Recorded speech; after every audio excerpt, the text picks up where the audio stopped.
Muito bom dia, estudantes, professores que nos acompanham aqui no Centro de Mídias de São Paulo. Eu sou o professor Carlos Neri, professor de História, e hoje nós teremos uma aula sobre a Grécia Antiga, parte 2. E como nós vamos falar sobre a Grécia, vamos iniciar aí com um bom dia em grego. Kalimera, estudantes e professores. Kalimera, professora Janaína, que estará conduzindo a aula hoje. Kalimera, professor Carlos. Kalimera a todos os estudantes do 6º ano que estão acompanhando a nossa aula. Um ótimo dia para vocês, esse é o significado dessa saudação. Bom, hoje nós vamos continuar os nossos estudos sobre a Grécia Antiga. Hoje nós teremos aquelas lendas mitológicas que vocês tanto gostam. Antes de mais nada, vamos ler a nossa habilidade da aula na tela para vocês. Habilidade: explicar a formação da Grécia Antiga, com ênfase na formação da polis e nas transformações políticas, sociais e culturais. O objetivo da aula: analisar os aspectos culturais da Grécia Antiga e seu legado para os dias atuais. Faremos um apanhado sobre o significado das Olimpíadas gregas, os aspectos econômicos das polis e a mitologia. E a habilidade está aí, como vocês já viram. Voltando aqui para mim. Bom, como de costume, no começo de todas as aulas, eu faço um apanhado da última aula. Então, nós vamos relembrar a última aula para daqui em diante nós continuarmos, está bem? Alguns alunos falaram assim no chat, a gente tem olhado bastante o chat e tudo que vocês estão deixando também nas redes sociais, não é, professor Carlos? Verdade, nós estamos bem atualizados com o que vocês estão, com o feedback de vocês para nós aqui. É verdade, então nós estamos observando bastante os comentários de vocês nas redes sociais. Então eu observei alguns alunos falando assim, olha, professora, está muito rápido, e outros falando, não entendi muito, dá para voltar em algum ponto? Então, fiquem tranquilos, que nós temos tempo. Tá? Esse bimestre nós vamos estudar 4 habilidades, e na realidade só falta uma, para que eu passe a vocês. Só que assim, nós teremos aula de revisão. E não se preocupem, que sempre, antes de começar a aula, nós começamos com uma revisão da última aula, está bem? Então, na última aula, o que nós estudamos? A formação das polis. Como que começou ali a formação das cidades, polis, das cidades-estados gregas. Comecei contando assim para vocês, que tinha uma ilha de Creta, e Creta ela dominava. Ali, ela era a grande dominante daquele período. E o que acontece? Os dórios, que eram povos muito guerreiros e muito violentos, eles invadem Creta. Isso nós chamamos de a primeira diáspora. Lembram o que é diáspora, que eu falei na última aula? São migrações, né, de grandes populações. Então, quando os dórios eles chegam ali em Creta, as pessoas que estavam ali no litoral começam a entrar mais para o interior. Então, nós temos a primeira diáspora. Com isso, nós aumentamos aí o território do que nós chamamos de Grécia. Acontece também nesse período a ocupação de alguns outros povos, como aqueus, entre outros, né, aqueus, dórios. Então, esses povos eles começam a adentrar a Grécia. E aí, nós temos essa sequência, que eu coloquei aqui na lousa, os guenos. Os guenos, eles são as sociedades gentílicas, né, que nós falamos. Sociedades gentílicas é assim, ó. No gueno, nós temos grupos, e esses grupos eles não têm a propriedade privada da terra. A terra é de todos, e todos ali plantam e vivem de acordo com o que eles precisam. Então, não existe uma propriedade privada. Essas são as sociedades gentílicas. Quem que era o administrador da sociedade gentílica? Quem que mandava ali nos guenos? O pater, que era o pai da família, né? Então, esse pater, ele comandava aqueles guenos. Só que aí, esses guenos, eles começam a se juntar. Imagina vocês, uma filha cresce, aí ela casa com um filho de um outro gueno. E aí eles têm um outro filho. E esse filho casa com um filho de outra pessoa, de outro gueno. Então, eles vão juntando esses guenos, que são essas propriedades rurais, agrícolas, familiares, e vão formando uma comunidade um pouco maior, que é as frátrias. Aqui. As frátrias. Nas frátrias começa a acontecer o quê? Uma divisão social, porque lá no Guenos era mais igualitário, né? A terra era de todo mundo, eles todos plantavam. Só que nas frátrias, quem estava mais próxima do pater, que era o grande protetor ali da terra, já fica com uma situação social mais privilegiada. Então, aqueles que estão próximos dos paters, eles são os eupátridas, que significa os bem-nascidos. A partir desse momento, nós temos uma divisão social acontecendo. Nós temos aí os bem-nascidos, com terras, livres, que têm ali uma certa posição social melhor, porque eles estão perto ali do grande pater. E nós teremos também alguma parte da sociedade que não vai ter terra, e essa parte da sociedade ela começa a migrar para outros lugares para procurar terras também. E eles ficam numa situação social desprivilegiada. A população está crescendo, tá? E aí nós vamos para uma próxima organização, que são as tribos. As tribos são organizações maiores, tá? E essas organizações, elas já têm propriedade privada, elas já têm o pater como um grande administrador, a pessoa mais importante ali da sociedade. E nós temos agora algumas disputas dentro dessa sociedade, porque você tem uma classe social que tem terras, uma classe social que não tem terras, e agora teremos também escravos por dívidas. Então, olha só como a sociedade está se transformando. E aí, por fim, as polis. O que são polis? São cidades-estado. Lembra lá no comecinho da história que eu falei para vocês, que lá na ilha de Creta, que é a primeira que teve a grande hegemonia. Hegemonia é o quê? É a dominação, né, professor? Soberania de uma família ou de grupo sobre um território. Isso, então a soberania, né, era dos cretenses, depois foi dos micênicos. Então, essa estrutura ela começou a se desenhar nesse período. E aí nós culminamos na polis. Lembram que eu falei para vocês que vários povos adentraram essas terras? Vários povos adentraram a Creta, Micenas. Então, o que acontece? Cada povo tinha a sua tradição. Cada povo tinha um jeito de ser. Por exemplo, os dórios eles eram extremamente violentos e eles eram da guerra mesmo. E eles dão origem aos espartanos. Até aqui, tudo bem?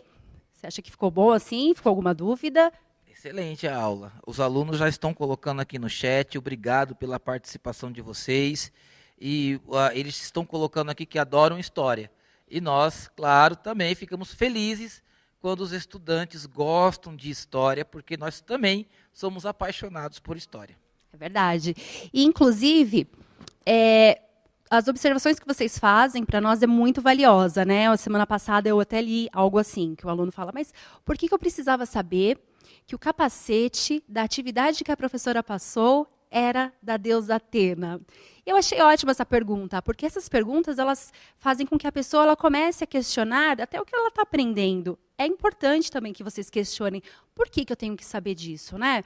Para que eu tenho que aprender sobre a Grécia? O que isso tem a ver com a nossa vida? Na realidade, esses povos que formaram a Grécia Antiga, eles deixaram uma herança muito grande para nós. Então, na aula passada, eu até falei para vocês, nós temos a democracia, nós temos as artes, a forma de contar histórias, temos a mitologia, tudo isso veio desses povos do Mar Egeu. Então, por isso que nós aprendemos. E é muito interessante, quando o aluno ele pergunta assim, mas por que eu tenho que saber do capacete? Porque aquele capacete, ele pertence à deusa Atena, e ela é uma guerreira. Então, é uma representação de uma guerreira. Vocês sabem que a arte, ela imita a vida, né? Então, quando o artista ele faz uma obra, ele tem uma mensagem a dizer. E muito legal a pergunta do aluno, muito legal a colocação dele, porque nos faz refletir também. Nós também aprendemos com vocês. Aí eu comecei a pensar, realmente, por que ele tem que saber do capacete da deusa? Por quê? Porque aquela deusa ela é uma guerreira.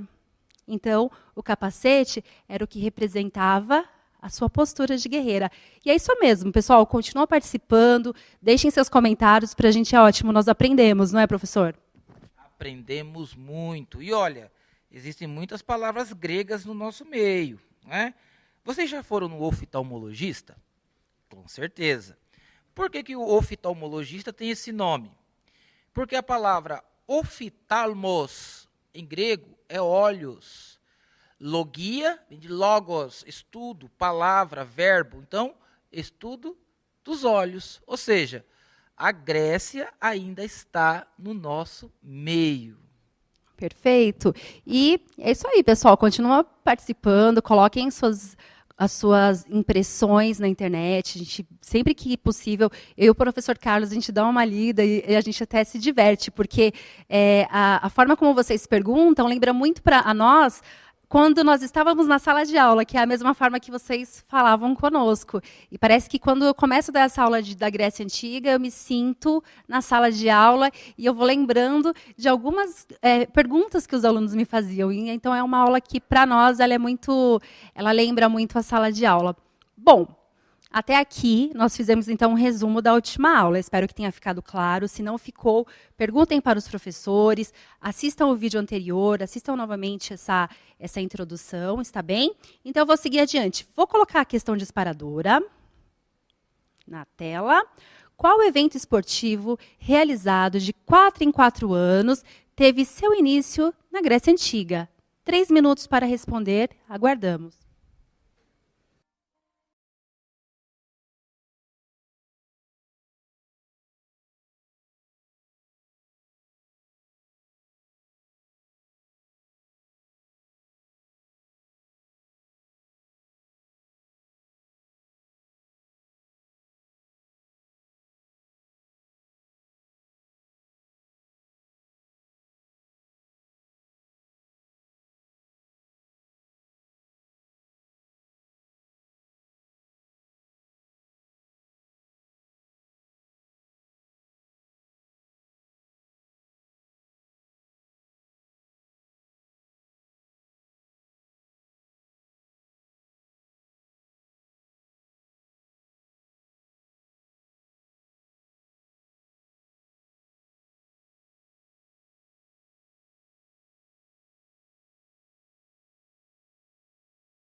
Voltamos para a interação. Vamos aqui contextualizar o que vocês estão respondendo. Luiz Gustavo, Alex Marinho, Fernanda, Lucas, Larissa e outros estudantes, a maioria está afirmando que esse evento é os Jogos Olímpicos? Muito bem, parabéns para todos que responderam. Aqueles que estão dormindo, né? Que, eu estava dormindo, já vamos acordando, né, pessoal? A aula já começou faz tempo. E aqueles que estão bastante ansiosos aí, mas cadê a mitologia grega? Vamos lá. Então, quem respondeu? Olimpíadas respondeu corretamente. Alguns falaram Copa do Mundo. Como assim, Copa do Mundo? As Olimpíadas, perfeito. Então, vou passar para vocês uma contextualização sobre o que são as Olimpíadas no olhar da Grécia Antiga. Eu vou colocar um texto na tela. Vamos lá. A cada 4 anos, estes jogos eram realizados em honra a Zeus, o mais importante deus grego. Incluíam provas de diversas modalidades esportivas, como corridas, saltos, arremesso de disco e lutas corporais. Além do esporte, havia também competições de música, competições musicais e poéticas. Os gregos atribuíam tamanha importância a essas competições que chegavam a interromper guerras entre cidades, trégua sagrada, para não prejudicar a realização dos jogos. Bom, Zeus era o deus mais importante, né, que morava no Olimpo. Vocês sabem que ele é filho de Cronos, né? Vocês sabem que ele é filho de Cronos, e os deuses, ele é o deus mais poderoso, aquele que carrega o raio. Então, as Olimpíadas é uma forma que os gregos encontraram de homenagear o grande deus Zeus. E, nesses jogos, as mulheres não participavam. As mulheres não participavam, apenas os homens. E eles não participavam para ter honra para eles, para ganhar uma medalha para eles. Eles participavam daqueles jogos em homenagem a Zeus, ao deus que eles tinham como mais importante da Grécia Antiga. Lembrando que as polis, elas guerreavam entre si. Lembra, os espartanos, eles eram muito dados à guerra. E já os atenienses, à filosofia, ao pensamento. Então, existiam várias polis. Nós falamos sempre de Atenas e Esparta porque são as mais importantes, foram as maiores. E elas sempre brigavam entre si, tinha guerras entre eles. Só que quando anunciava as Olimpíadas, podia estar a guerra que fosse, a Grécia parava para homenagear o seu deus, que era Zeus. Por falar em mitologia, é importante a gente ter ciente aqui uma coisa. Nós estamos falando da Grécia Antiga, certo? De uma tradição religiosa, uma tradição mitológica da Grécia Antiga. Sempre quando chega nessa aula, professor Carlos, acho que você vai lembrar disso. Os alunos falam assim, mas eles existiram de verdade, os deuses? É de verdade? E outra coisa, mas a religião deles é diferente da nossa? É melhor? É pior? Você já ouviu esses comentários na sala de aula? Sim. E vejam só, a Grécia, o mundo antigo é um mundo politeísta, né? Politeós, vários deuses. Então, o panteão das divindades gregas eram mais de uma, diversas divindades. Então, é uma religião politeísta.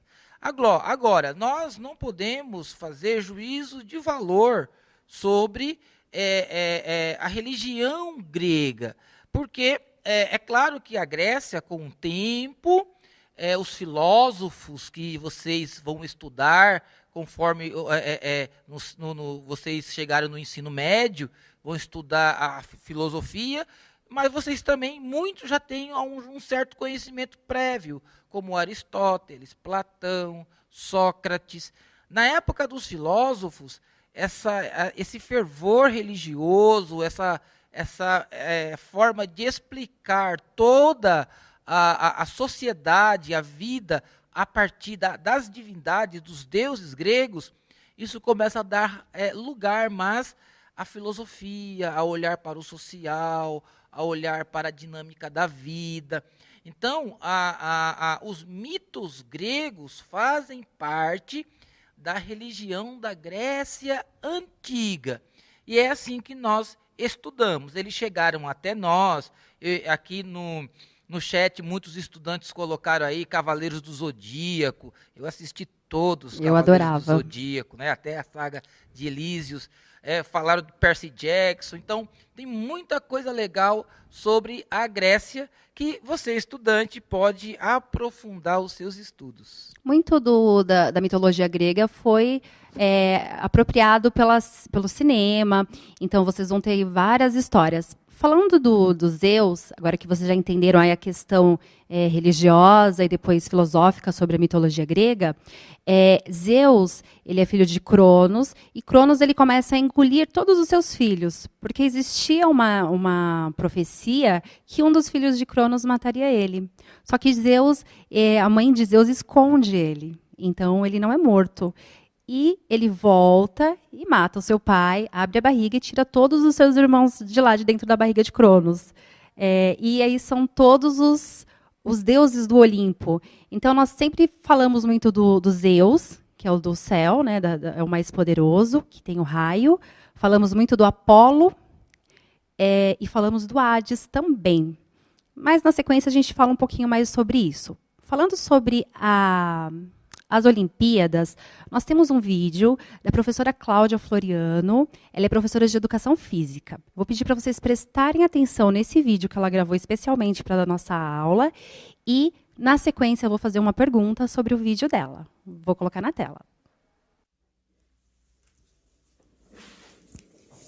Olá, eu sou a Cláudia Moraes, professora de Educação Física, leciono na Escola Estadual Manuel Bandeira, situada aqui em São Paulo. Eu vou contar para vocês um pouco da experiência que eu tive em conduzir a tocha olímpica aqui no Brasil, nos Jogos Olímpicos 2016.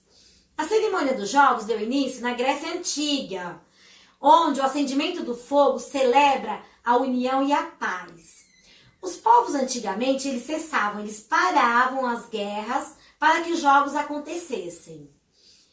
Quando eu recebi o convite, eu fiquei lisonjeada em fazer parte desse momento, como professora e como brasileira. Quando eu vi a chama, eu pensei na representação entre a união e a paz no mundo inteiro. E eu posso relembrar desses momentos, pois eu tenho um material histórico que eu utilizei no dia do revezamento, que é a camiseta, o uniforme, e tenho também a tocha olímpica, que eu vou mostrar para vocês. Essa é a tocha olímpica, e ela tem essa representação das cores, são 5 cores que representam os continentes, né? Então eu me sinto extremamente orgulhosa em ter feito parte dessa história do nosso país, e eu guardo ela com muito carinho e tenho muito orgulho do meu país. Espero que vocês tenham gostado e até a próxima. Gostaram? Muito obrigada, professora Cláudia, por esse vídeo que você nos trouxe. Muito importante saber que os professores foram convidados e participaram aí desse momento histórico. Agora, a professora Cláudia, ela mostrou uma fonte histórica nesse vídeo. E eu vou deixar vocês 1 minuto com a pergunta na tela. Qual fonte histórica a professora Cláudia apresentou em seu depoimento? 1 minuto para vocês responderem.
Voltamos para a interação e os estudantes todos aqui, o Tiago, o Enzo, a Letícia, Gabriela, João Pedro, parabéns pela participação de vocês e pelas respostas.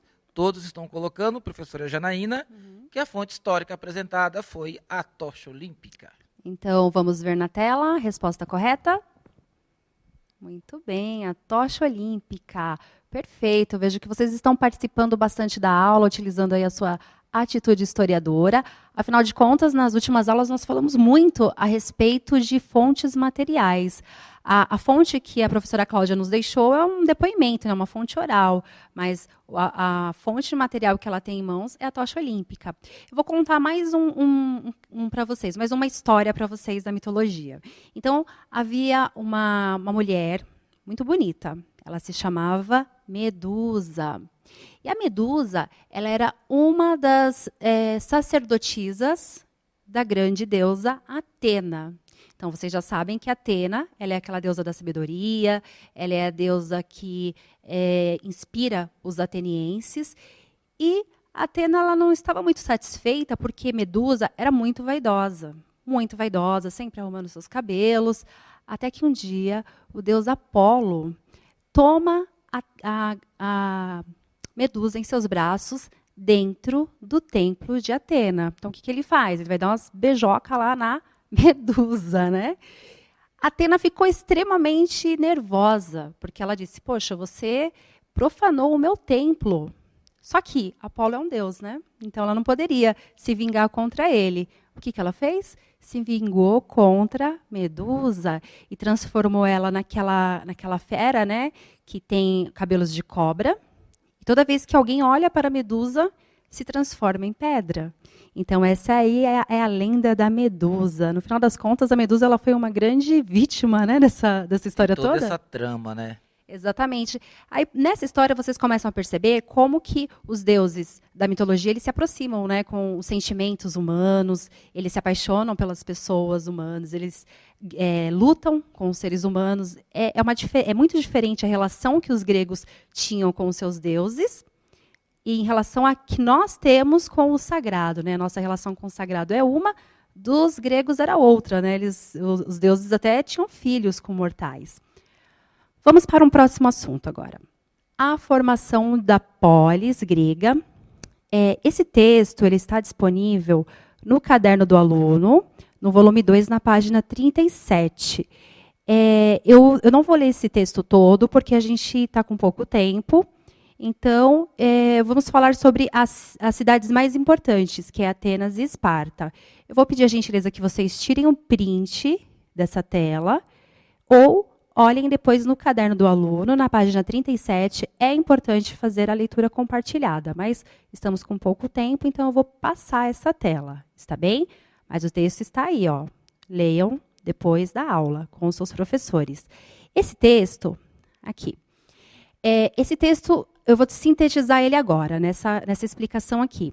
Então, os gregos tinham vários conflitos entre si, as polis guerreavam entre si muitas vezes, elas tinham tradições e culturas diferentes, mas o que era igual, né? Quais eram os elementos culturais em comum? O que fazia com que essas polis juntas se tornassem a Grécia? Primeiro, reconheciam-se como helenos. Então, todos que se reconheciam como helenos eram gregos.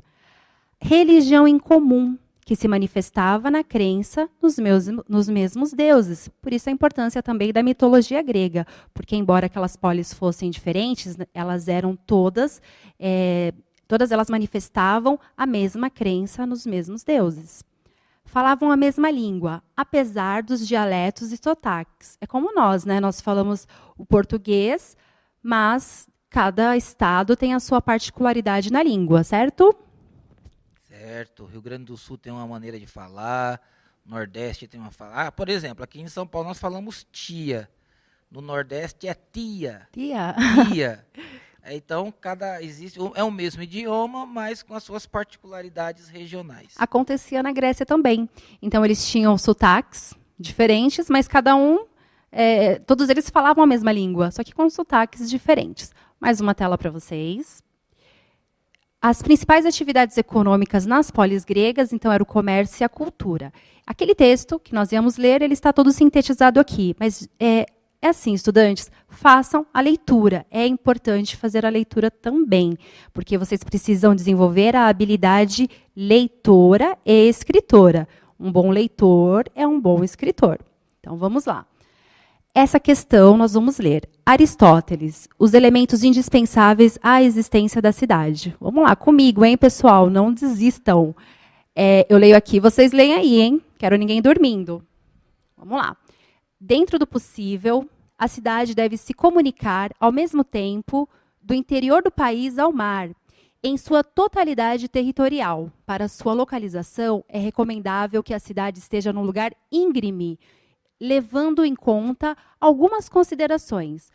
Um lugar escarpado é favorável para as atividades política e militar. Tendo em vista os trabalhos de guerra, a cidade deve oferecer uma saída fácil, assim como dificultar o acesso e seu ataque.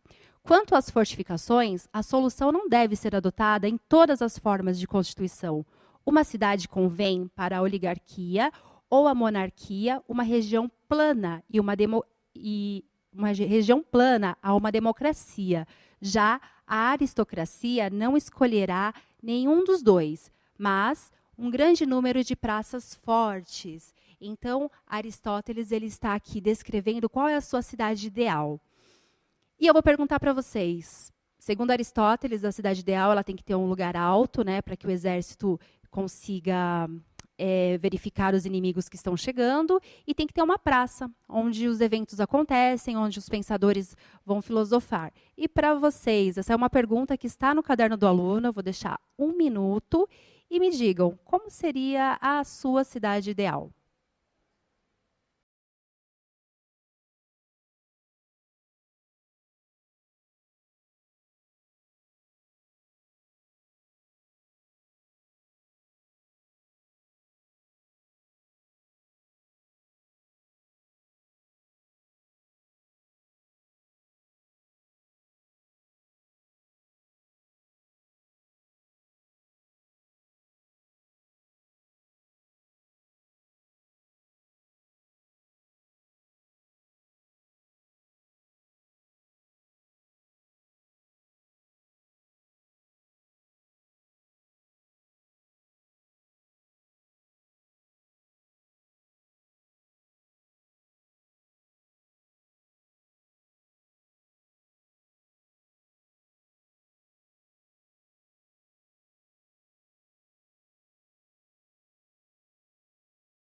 Tem bastante interação aqui no chat, mas se nós formos pegar aqui no geral, o que os estudantes estão colocando, o que vocês estão colocando aqui, professora Janaína, eles estão colocando que a cidade ideal para eles seria uma cidade sem poluição, mais humana e sem violência. Olha que legal, né?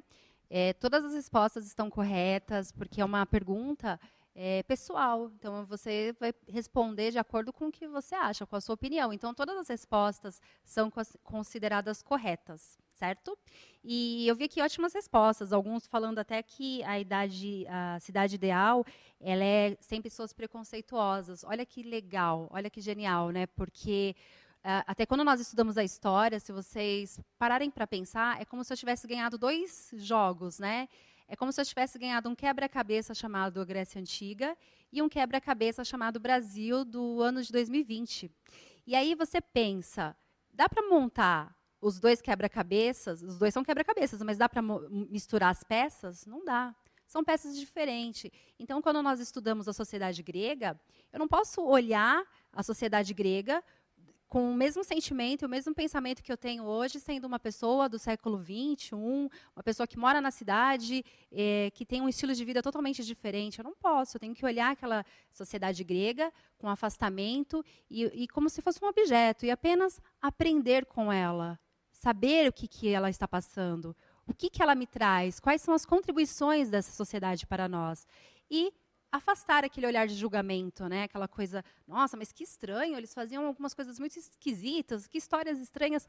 Então, a atitude historiadora é isso, é olhar sem julgar, olhar sem fazer um olhar de preconceito. É isso. Vamos para a próxima tela, então.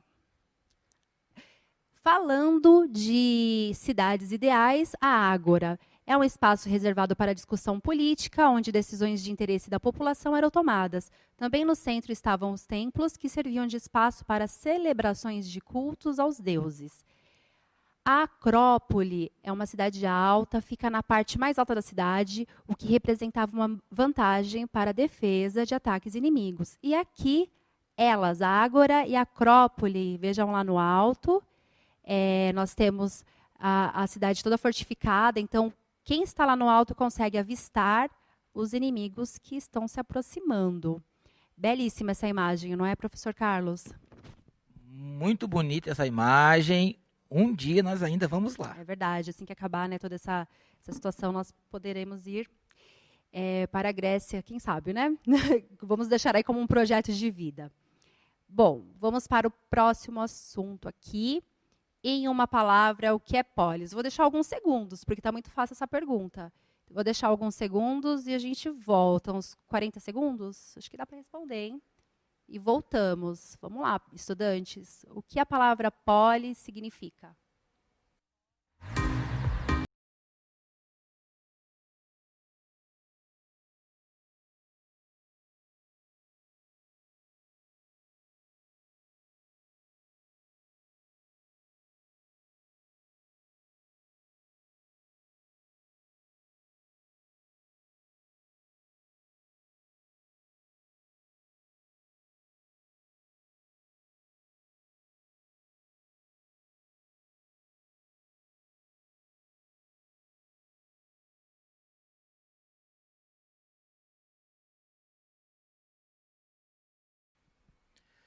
Voltamos para a interação. Os estudantes estão respondendo aqui, estão afirmando que polis significa cidade. Exatamente. E essa palavra, ela está no nosso meio. Só nós pegarmos o nome de algumas cidades. Teresópolis, Higienópolis, Paraisópolis. Ou seja, o nome polis, né, cidade, faz parte aí do nosso vocabulário. Não é verdade, professor? Muito bem, obrigada pelas respostas. Vamos para o próximo assunto? Mitologia grega. É lógico que hoje nós não vamos conseguir falar todos os mitos, né? Mas, ao longo da aula, nós estamos trazendo aqui alguns. A Ilíada. A Ilíada é um dos principais poemas épicos da Grécia Antiga, de autoria atribuída ao poeta Homero, que narra os acontecimentos decorridos no período de 51 dias durante o 10º e último ano da Guerra de Troia. E a Odisseia é uma sequência da Ilíada, outra obra acreditada ao autor, e é um poema fundamental no cânone ocidental. Historicamente, é a segunda obra da literatura ocidental. A primeira é a própria Ilíada. Então, a Ilíada e a Odisseia, elas contam aí a trajetória de Ulisses, né, que ele viaja durante 10 anos, e durante esses 10 anos, vários reis tentam desposar a rainha, que fica lá enrolando aí esses reis. Ela vai costurando uma mortalha, que é um tecido para os mortos, né? Então ela diz assim: olha, eu não vou casar agora, eu vou costurar a mortalha do meu marido, e assim que assim que eu terminar, eu me caso com um de vocês. Só que ela engana todo mundo. Na realidade, ela costura de dia e desfaz à noite. E dá tempo de Ulisses voltar. Vou deixar aqui para vocês também a imagem de Zeus. É o deus dos céus, dos raios, do relâmpago, que mantém a ordem e a justiça na mitologia grega. Um pouco sobre a mitologia e sociedade, né? O que tem a ver o mito e a sociedade. A mitologia grega era assunto principal nas aprendizagens das crianças na Grécia Antiga. Era um meio de orientá-las no entendimento de fenômenos naturais. Então, cada deus representa um fenômeno da natureza. E em outros acontecimentos que ocorriam sem o intermédio dos homens. Cada deus representa um fenômeno natural ou até um sentimento humano. Os heróis, por exemplo, Hércules, era um exemplo de homem a ser seguido, né? Como que deve ser um homem? O próprio Hércules, que é valente, é valoroso, é uma pessoa que luta pelos seus ideais. E agora, na tela para vocês, eu vou colocar o protagonismo do dia, protagonismo juvenil, da aluna Maria Eduarda Navarro, do 6º A, da EMF Professora Norma Botelho. É um trabalho que ela está fazendo com a professora de História, Lucimara. Parabéns, professora Lucimara. Parabéns, Maria Eduarda, por esse caderno. E continue assim, sendo protagonista, fazendo suas atividades. É lógico que hoje a gente não consegue falar que todas as histórias da Grécia seria uma delícia ficar aqui 2 horas contando histórias para vocês. Mas o tempo é curto. Eu espero que vocês tenham aproveitado, tenham gostado. Foi um prazer fazer essa aula para vocês. Nós fizemos ela com muito carinho. E calimera, né, professor Carlos? Parabéns, Maria Eduarda. Parabéns, professora Lucimara. Até a próxima aula. Calimera para vocês.